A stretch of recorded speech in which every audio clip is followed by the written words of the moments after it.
जल्दी से आ जाइए।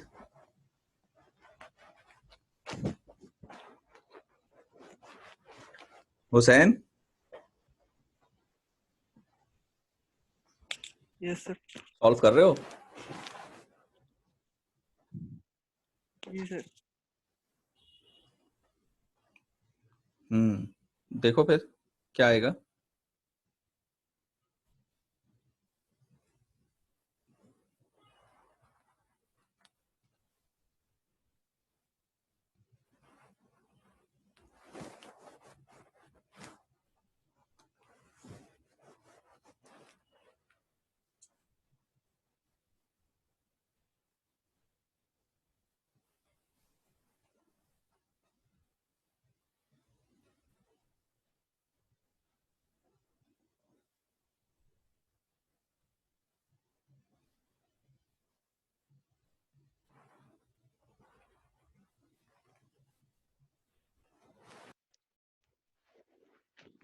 कितना आ रहा है भाई VA? सर -4 आ रहा है। बिल्कुल सही, जी sir. -4 volt. Okay, delta VC part B, यानी peak to peak output voltage.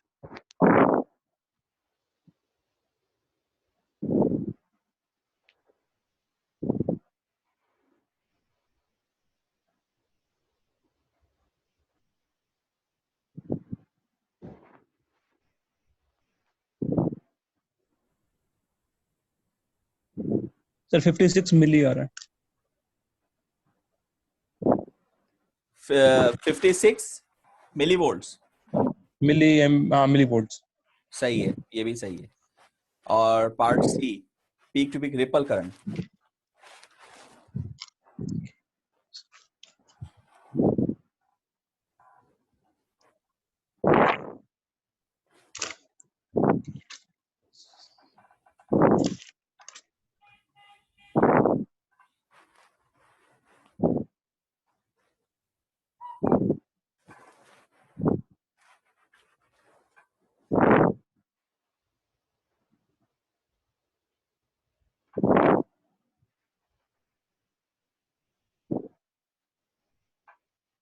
जी,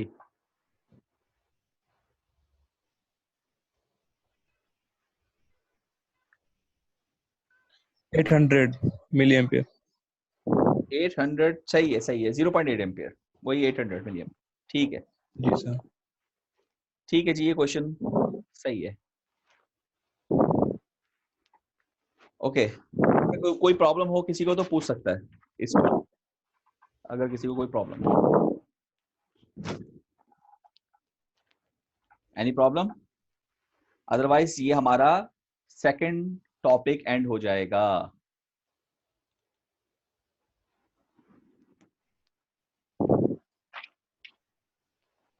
जी, कोई प्रॉब्लम? इसके बाद एक टॉपिक रहता है सर। हाँ, तकरीबन। वैसे तो अकॉर्डिंग टू HEC आउटलाइन हमारा 1.5 टॉपिक रहता है, तो बहरहाल एक हम कर लें, वो बस ऐसे ही है, वो मतलब खाना पूरी के लिए देख लेंगे, कुछ थोड़ा बहुत करवा दूंगा, क्योंकि HEC आउटलाइन तो बहुत बड़ी है, उसमें तो बहुत कुछ दिया हुआ है। जी भाई, कोई क्वेश्चन इस सवाल में? अदरवाइज हम नया टॉपिक स्टार्ट करेंगे। Any question? जी सर। चलें फिर। देखिए, हाँ, क्या कह रहे हो? कुछ कह रहे हो? नहीं सर।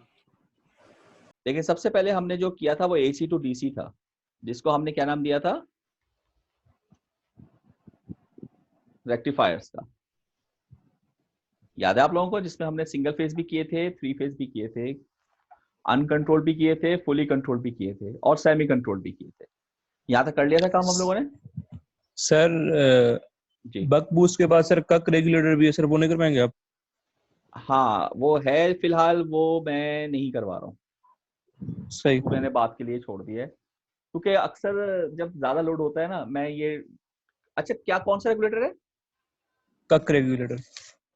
हाँ यार, वो चलो मैं एक बात बता दूं, वो मैं टॉपिक जब शुरू करवाना था ना तो बतानी थी बात, तो अब चूंकि टॉपिक फिलहाल मैं अभी नहीं करवा रहा हूँ तो बता दूं कि हमने जब ये लिखा था तो चलिए यही बता देता हूँ। तो ये लिखा था, ऐसे ही है, जी सर। यही लिखा था ना। तो इसको मैंने क्या कहा था, कक रेगुलेटर। इसको मैंने क्या कहा था, हेलो, आवाज आ रही है? हाँ जी जी जी सर। जी जी तो मैंने सर। क्या कहा हाँ था, कक बोले सर। रेगुलेटर। तो बताना ये है कि टॉपिक शुरू होता तो मैं इसको बताता, वो ये मैं अभी बता देता हूँ कि ये लफ्ज गलत है, क्योंकि ये बनता ऐसे है, तो इसलिए हमने बच्चे भी तमाम इसको रेगुलर इसी तरह से पढ़ते रहते हैं, कक रेगुलेटर। तो मैंने कहा कि जब हम टॉपिक स्टार्ट करेंगे तो एक्सप्लेन करूंगा, तो अब मैं अभी कर देता हूँ। ये वर्ड है चूक रेगुलेटर, ये कक नहीं है। क्या वर्ड है ये? चूक। चुक रेगुलेटर। चुक नहीं है वो तो कमर में आती है, चूक रेगुलेटर। इसको लिख लीजिए। असल में ये पता है क्या, ये मेरा अपना ख्याल है, अंदाजा है कि शायद जर्मन वर्ड है ये, क्योंकि सी के ऊपर भी जो है ना वो कॉमा सा होता है। तो ये जर्मन लैंग्वेज होती है ना, शायद आप में से अगर किसी को पता हो इस बात का।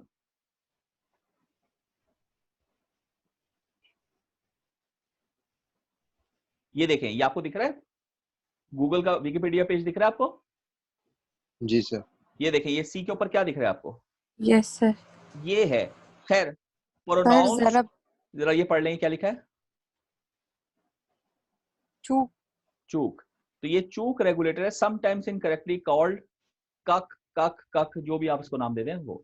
तो नॉर्मली सब कक कक कहते हैं, इसलिए मैंने कहा मजा आएगा जब आपको पढ़ाते हुए बताऊंगा, लेकिन अभी पढ़ा ही नहीं रहा हूं तो मैं कहा बता दूं, क्योंकि फिर आप ऐसा ना हो कि यही पढ़ते हुए निकल जाए, मैं भूल जाऊं बाद में बताना। तो अभी ये जोहेब ने कहा तो मेरे जहन में आई बात। तो ये वर्ड है बेसिकली चूक रेगुलेटर, ठीक है। और जैसे मैं बता रहा हूँ कि हो सकता है ये कोई इसमें कहीं लिखा है जर्मन का है, कहाँ का है, ये रहा। इट इज नेम्ड आफ्टर, ये क्या नाम है, Slobodan. Sir Serbian Serbian. American author. Slobodan, Serbian. नाम कितना सर मुश्किल है यार। सर्बियन सर्बिया से होता है। हाँ सर्बिया, ये तो रूस का इलाका नहीं है? जी सर, वो तो उधर के भी ऐसे ही सर्बिया होते हैं भी नाम। लिखा है और अमेरिका भी लिखा हुआ है, सर्बिया तो रूस को कहते हैं, मतलब Serbian American, wow, American shrubs, United states of दोहरी सब। शहरियत थी सर, दोहरी शहरियत। क्या हुआ? दोहरी शहरियत थी सर। क्या बात है इसकी, ये अच्छा कुछ खास बात नहीं लिखी हुई। चूक स्लोबोडन। हाँ, नाम ही इतना मुश्किल है यार। तो हो सकता है इसके बचपन में चूक आ गई होगी कमर में, तो उसका नाम ही ये रख दिया हो, मे भी हो सकता है। खैर चलें, अच्छा वापस आ जाते हैं बोर्ड की तरफ अपने। तो हम ये कर रहे थे काम, चूक रेगुलेटर। खैर ये तो एक इजाफी बात हो गई, इसको काटो यहाँ से, आ जाओ वापस। मैं ये कह रहा था कि हमने डीसी टू डीसी कन्वर्टर्स किए, जिसमें हमने उनको नाम क्या दिया है, चॉपर्स का, ठीक है। अच्छा एक बात मैं बता दूं, ये टॉपिक हमारा एज सच तो एंड हो गया है, वैसे अगर देखा जाए इसमें पढ़ने को बहुत कुछ है। अच्छा एक सवाल मैं आपसे पूछता हूँ, एक सवाल पूछता हूँ, ये जो हम चॉपर्स में स्विचिंग करते हैं, तो स्विचिंग क्या होती है, ऑन ऑफ, यही होती है ना? हेलो, यार बोलते जी रहो सर। सर। ऑन जी ऑफ जी होती है सर। ना, ऑन ऑफ होती है। जी तो ऑन जी ऑफ सर। करवाऊंगा तो ड्यूटी साइकिल बनेगी, तो ये बताएं कि इस ऑन ऑफ कैसे कराऊं, मतलब स्विच क्या लगाऊंगा, कौन सी चीज लगाऊंगा जो स्विचिंग करेगी? ट्रांजिस्टर। बिल्कुल ठीक। तो ट्रांजिस्टर को मैं जब चाहूँ ऑन करवा लूं, जब चाहूँ ऑफ करवा लूं, तो ड्यूटी साइकिल बन जाएगा। यानी जी उसके सर। गेट पर, उसके बेस पर, गेट पर मैं पल्स भेज दूंगा, उस पल्स के अकॉर्डिंग वो स्विचिंग करता रहेगा। Am I correct? जी सर। हाँ, लेकिन अगर करंट बहुत ज्यादा कहीं चाहिए हो चॉपर सर्किट में, और उस रेटिंग का ट्रांजिस्टर हमें अवेलेबल ना हो या नहीं मिल रहा हो, तो फिर मैं क्या इस्तेमाल करूंगा?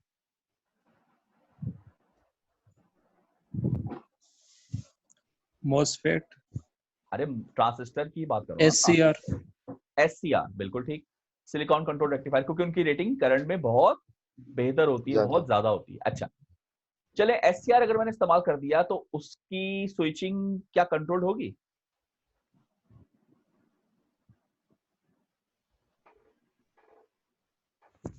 बताएं। नहीं सर। तो नहीं उसका ऑन तो हमारे हाथ में होगा ड्यूटी साइकिल देते हुए, मगर ऑफ तो हमारे हाथ में है ही नहीं। और ये तो प्योर डीसी सर्किट है, इसके इनपुट में भी जी डीसी है, सर। आउटपुट में भी डीसी है। इट मींस एसी तो है नहीं कि आपके नेचुरल कम्यूटेट कर जाएगा। जैसे कि जी जी रेक्टिफायर, सर। देखो रेक्टिफायर में हमने मजे से इस्तेमाल किया था क्योंकि एक तरफ एसी था, तो वो नेचुरली कम्यूटेट कर जाता था और हम खुशी खुशी मजे करते थे। मगर डीसी टू डीसी कन्वर्जन में चॉपर सर्किट्स में तो दोनों तरफ डीसी है, इट मींस वो तो ऑफ ही नहीं होगा। इसका मतलब ये कि जो कम्यूटेशन टेक्निक्स हमने इतनी सारी पढ़ी थी उनको अप्लाई करना पड़ेगा। जी सर। तो ये टॉपिक भी इसमें इंक्लूड होते हैं। इसमें मैं मिसाल देता हूँ, दो टॉपिक हैं हमारे पास। एक कहलाता है इम्पल्स कम्यूटेटेड चॉपर। तो इसमें इम्पल्स कम्यूटेशन जो हमने पढ़ी थी, याद है वो कितनी लंबी चौड़ी, और ये चॉपर सर्किट। तो चॉपर सर्किट को हम इम्पल्स कम्यूटेट करके इंप्लीमेंट करेंगे। तो उसमें बड़ी जबरदस्त थ्योरी है, बड़ी जबरदस्त टॉपिक है, लेकिन वो मतलब हमारी जो लाइव क्लास होती है ना, फेस टू फेस क्लास, वो उस क्लास में तकरीबन कंसेक्यूटिव 2 से 3 लेक्चर चाहिए उसको करने के लिए। मतलब इतना इंटेंसिव काम है उसका। तो ऑनलाइन में बहुत ज्यादा प्रॉब्लम हो जाएगी। और ग्राफ भी बहुत सारे हैं उसमें। और उसमें ऐसा नहीं है कि जैसे मैंने इसमें कहा था चॉपर में कि यार चलो ये ग्राफ रहने दो, मैं फार्मूला बता देता हूँ, उसमें भाई वो सारे काम ग्राफ से होगा। ये तो हो गई पहली बात। दूसरा टॉपिक है रेजोनेंट पल्स चॉपर, यानी इम्पल्स कम्यूटेशन और रेजोनेंट पल्स कम्यूटेशन जो हमने पढ़ी थी उसकी एप्लीकेशन, ये कह लीजिए आप कि वो जो हमने पढ़ा था ना टॉपिक कि भाई उसकी एप्लीकेशन क्या है, वो ये थी। तो इम्पल्स कम्यूटेटेड चॉपर और रेजोनेंट पल्स कम्यूटेटेड चॉपर, ये दो टॉपिक्स बड़े हैवी टॉपिक्स हैं इस चॉपर के अंदर। तो वो मैंने अभी नहीं करवाए हैं। वैसे तो वो एचईसी वालों ने भी निकाल ही दिए हैं अपनी आउटलाइन से तकरीबन। तो इसलिए हम देखते हैं कि बहुत टाइम हो, बच्चे बहुत मजे में हो तो करवा देते हैं, वरना रहने देते हैं। और अभी तो आप पता ही आपको क्या मसले चल रहे हैं। तो मींस दैट वो भी टॉपिक वैसे हैं कोर्स के हवाले से, ये मैं कह रहा था। यानी अगर कोई अपने इंटरेस्ट में पढ़ना चाहे तो ये चीजें भी हैं। अब उसमें भी मोड्स बनते हैं, 5-5 6-6 मोड्स हैं। 6-6 मोड्स के ग्राफ अलग अलग हैं, और फिर ओवरऑल ग्राफ बनता है उन सारे मोड्स को कंबाइन करके। तो मतलब अच्छा खासा, कहने का मकसद ये कि बहुत यानी कंसंट्रेटेड वर्क है।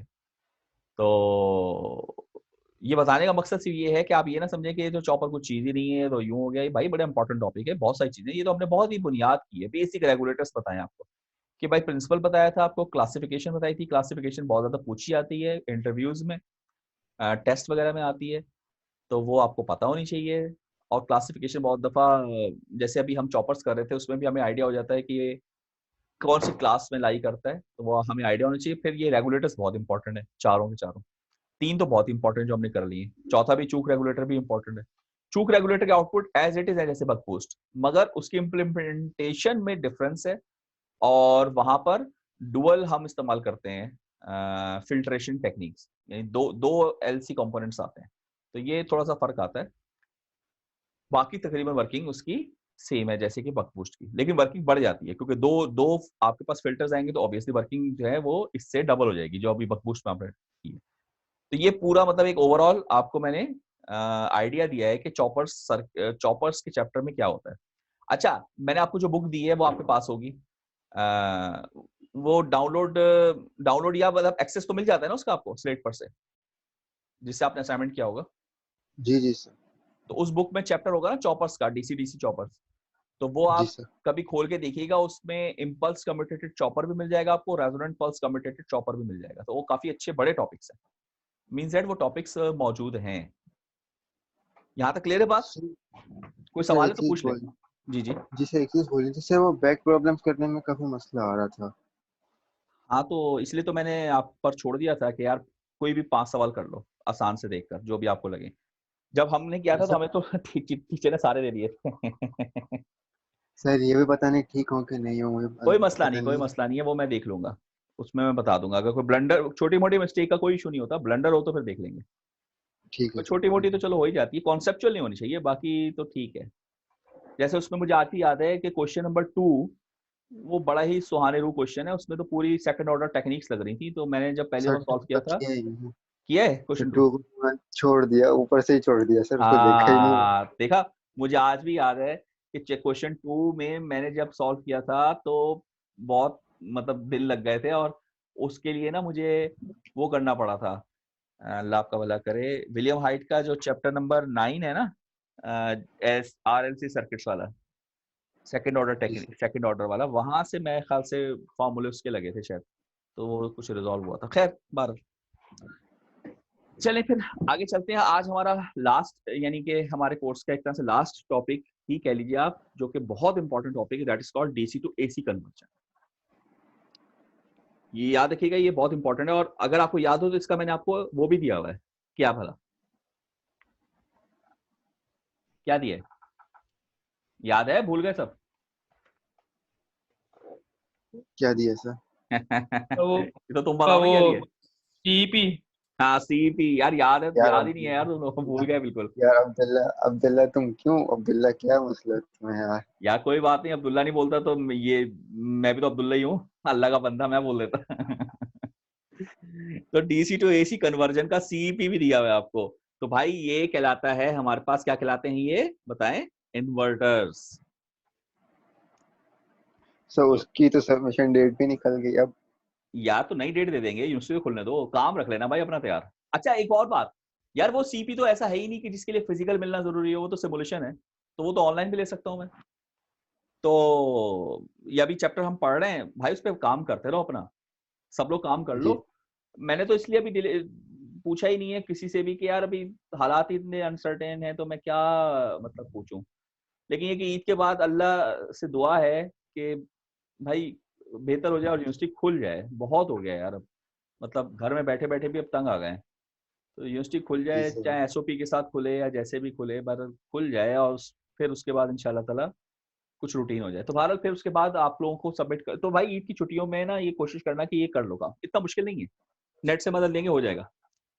खैर तो ये स्टार्ट करते हैं, इसको मैं रब कर रहा हूँ यहाँ पे, आप हेडिंग सर दीजिए, तो आपको अब अभी अभी हेडिंग ये दीजिए जी। अभी दे रहे हैं क्या सीपी, है, क्या मतलब? मतलब सीपी अब अगला असाइनमेंट सीपी सीपी है। सीपी तो दे चुका हूँ, क्या हो गया, हाँ दोबारा थोड़ी दूंगा। हाँ सर, अब वो तो पता है। हाँ तो तुम कह रही हो सबमिट कर लूँ मैं, ठीक है। नहीं, मैं कह रही हूँ कि आप क्या सबमिट कराने को कह रहे हैं, फिर वर्क शुरू कर देना उस पे। यार वर्क तो जिस दिन दिया था उस दिन ही शुरू कर देते ना, वर्क तो आप कर लो, मैं ये कह रहा हूँ, मतलब आप सर भूलना नहीं उसको, कर लो, फिर जब सर सबमिट नहीं होगा तो। बोल रहे। हाँ तो फिर आपको ज़ाहिर है एक आध हफ्ते का टाइम मिलेगा कि भाई एक आध हफ्ते बाद सबमिट करवा दो, तो फिर एक आध यस हफ्ते में सर, आपके लिए शायद शॉर्ट हो जाए ना टाइम, ये मैं कह रहा हूँ। सही है सर। जैसे आप ईद की छुट्टियों के बाद हमें बताया जाए भाई इतना टाइम रह गया, तो फिर अब मैं टाइम दे दूंगा भाई एक हफ्ते के बाद आप करवा देना सबमिट, तो काम करके सर आप रखो। ईद की छुट्टियां कब दे रहे हैं? सही साहब देते हैं, तुम्हें याद नहीं शायद।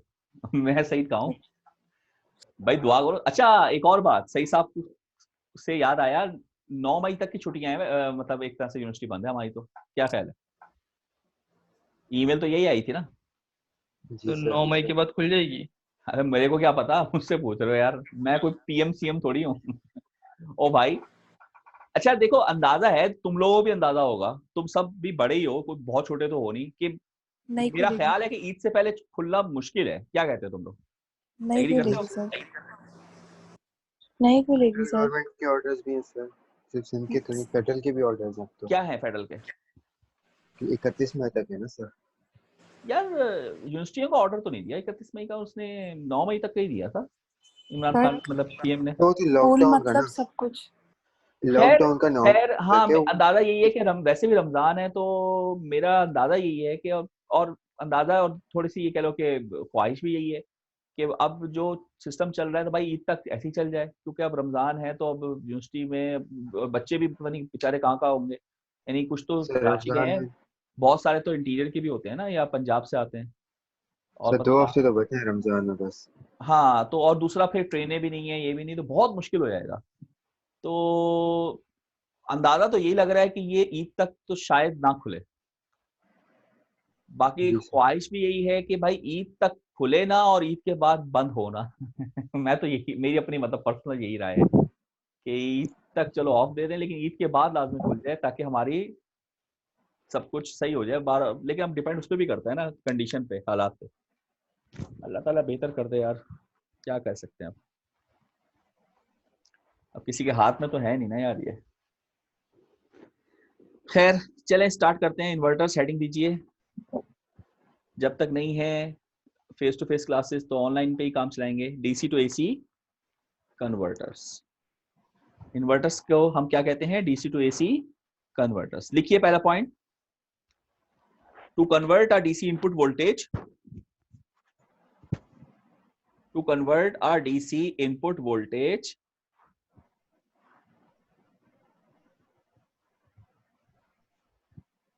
to convert a DC input voltage, लिख लिया? जी sir. To convert a DC input voltage into नहीं, to convert a DC input voltage to a symmetrical AC output voltage.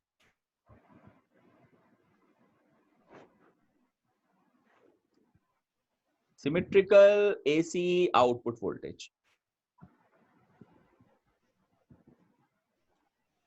Next point लिखें। देखें सिमेट्रिकल का वर्ड बड़ा इंपॉर्टेंट है इसमें।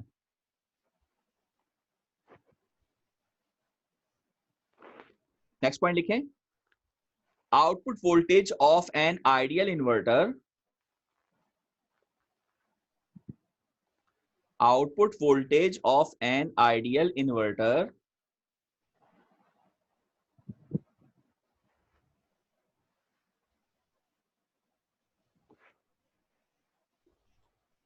output voltage of an ideal inverter should be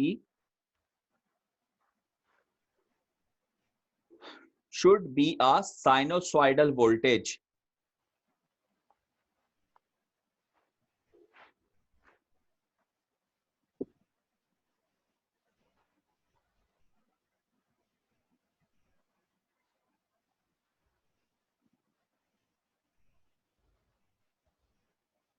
Should be a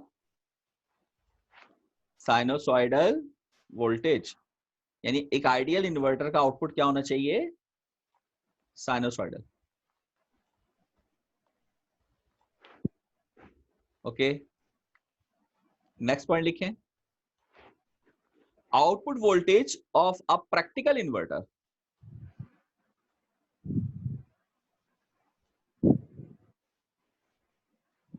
output voltage of a practical inverter क्या होगा बताएं? Idea है कुछ?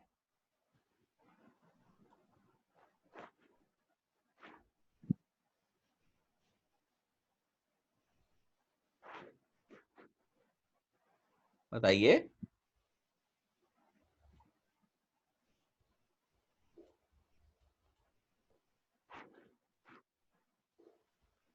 Hello, inverted.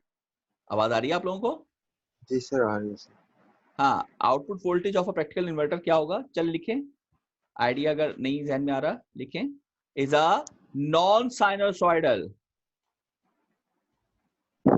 यानी जो प्योर साइनोसॉइडल होता है वो आइडियल होता है,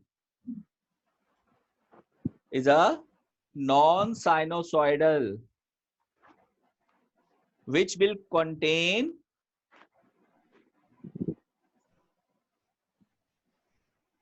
which will contain harmonics,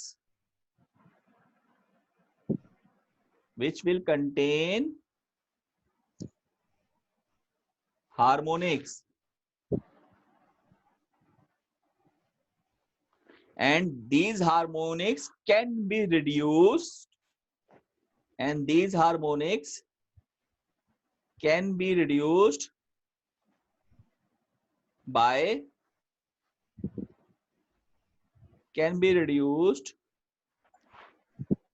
by using various switching techniques या filtration techniques.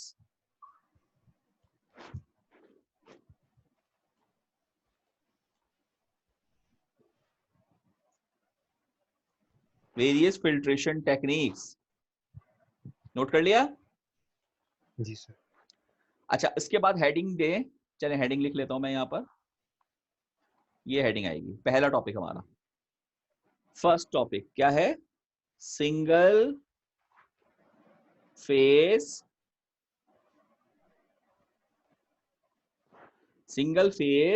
Half bridge inverter, single phase half bridge inverter. उसके बाद ये डायग्राम बना लें।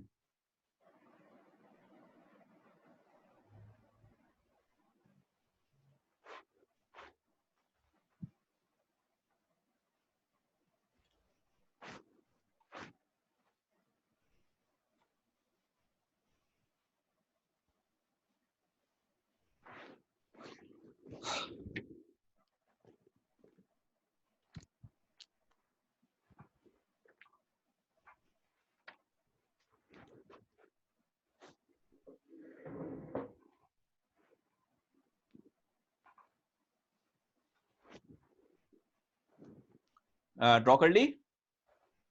एक minute sir.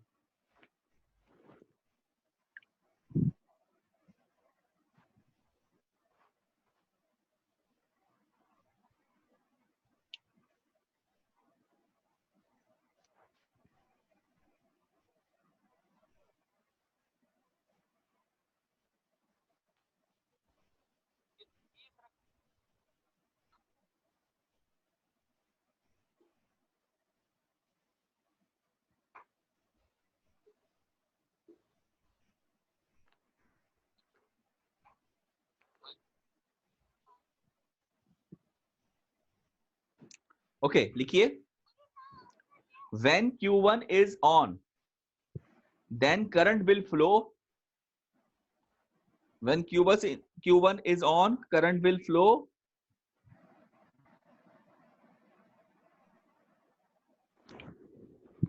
into the loop of, क्या लूप होगी? Q1 अगर ऑन हो तो लूप क्या होगी, बताइए?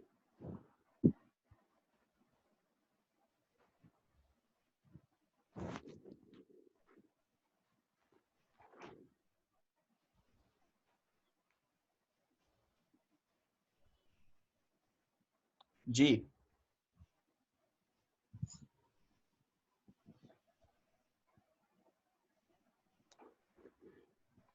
क्या लूप होगी भाई? Sir VS VS by 2, not VS। देखो, जी VS ये मुझे पता था आप कंफ्यूज हो जाएंगे। ये VS सप्लाई है, ये आपने दो कैपेसिटर लगा के इसको दो हिस्सों में डिवाइड कर लिया। अब यानी कि एक तरह से इसने इनको चार्ज कर दिया, तो VS by 2 VS by 2 ये है। अच्छा, VS से चलो शुरू कर लो। तुम क्या नाम है तुम्हारा? जोहेब बोल रहे थे ना? जी सर। चलो VS से शुरू करो। चलो तुम बताओ कहाँ जाए। VS, फिर Q1, ठीक है, फिर R, फिर सर VS, यहाँ VS by 2। यहाँ कैसे जाएंगे? ये तो नहीं, उल्टा चार्ट हुआ हुआ है, मसला जी बनेगा ना। सर। तो ये इसलिए जी VS by 2 Q1 R VS by 2 इस तरह से लूप चलेगी सही ये करंट फ्लो। सही सही। चले बना देता हूँ यहाँ पर। यहाँ से करंट आएगा, Q1 से होकर यूं चला जाएगा। ठीक है जी, तो लिख लें, ये इसके आगे लिख लें VS by 2 Q1 R VS by 2 and the direction of current through R is leftward, and the direction of current through R is leftward, which is taken as positive direction.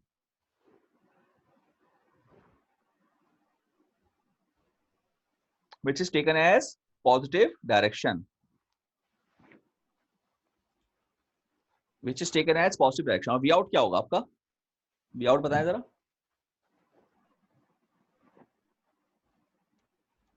Sir R पे। हाँ, क्या होगा? Sir negative उसके क्या ये नहीं होगा? Minus VS upon 2 VS over 2, 2। बिल्कुल सर सही। ये होगा। देखिए ये प्लस साइन इस ट्रांजिस्टर के थ्रू यहाँ जा रहा है इस प्लस पर, और ये माइनस यहाँ आ रहा है, तो ये पैरेलल में आ गया दोनों। क्या ख्याल है? ठीक है, जी। तो आगे चलें। When Q2 is on, यानी जब Q2 ऑन होगा तो जाहिर है Q1 बंद हो जाएगा। दोनों एक साथ नहीं होंगे। अगर दोनों एक साथ हो गए तो सप्लाई शॉर्ट हो जाएगी। क्या ख्याल है? दोनों एक साथ हो जी गए तो सर। सप्लाई शॉर्ट हो जाएगी। तो Q1 Q2 एक साथ ही होंगे, तो Q2 ऑन होगा तो Q1 बंद हो जाएगा। देन करंट विल फ्लो, बताएं।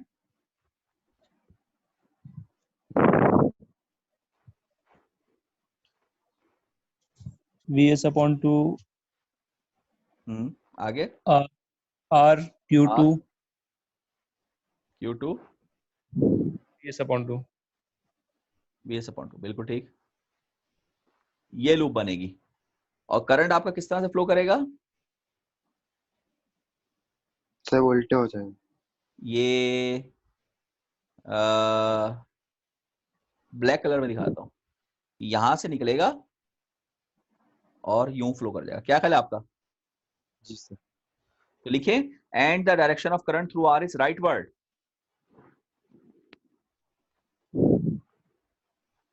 Is rightward, which is taken as negative direction. Which is taken as negative direction. And V out equals to, V out किसके बराबर होगा?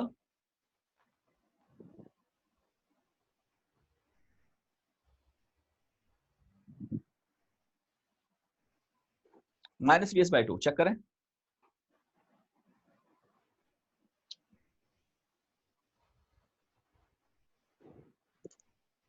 जी सर। तो टाइम खत्म हो रहा है, मैं अभी ये बंद करूंगा, लेकिन मैं एक चीज पहले बना दूं, तो जरा ग्राफ अगर मैं जल्दी से इसका बनवा दूं, तो ये ग्राफ अगर हम बनाएं आउटपुट वोल्टेज का और आउटपुट करंट का, ठीक है जी, और स्विचिंग हम करवा लेते हैं ये इस जगह पर, यहां पर हमारी स्विचिंग होगी, यानी एक में कौन होगा, एक में होगा यहां पर सपोज दैट Q1 ऑन है, और यहां पर हमारा कौन ऑन है, Q2 ऑन, ठीक है।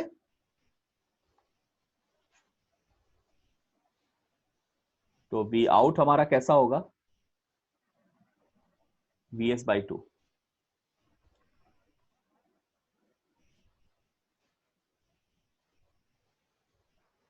Vs बाय टू, और दूसरे के लिए क्या है, माइनस Vs बाय टू। क्या ख्याल आप लोगों का, सही गिरा बना रहा हूँ ग्राफ?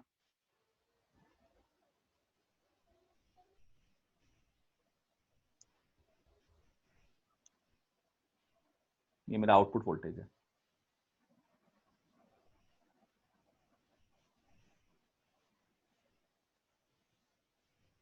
जी, ये की बात क्लियर है। और अगर मैं I1 बनाना चाहूं, I1 कहां का करंट है बताएं, I1 ये करंट है, और I2 कहां का होगा, जाहिर है जो यहां रहा होगा।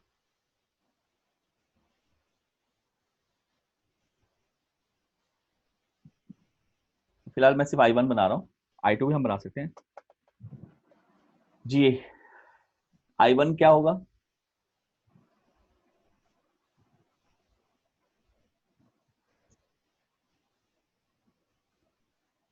क्या ये ग्राफ होगा,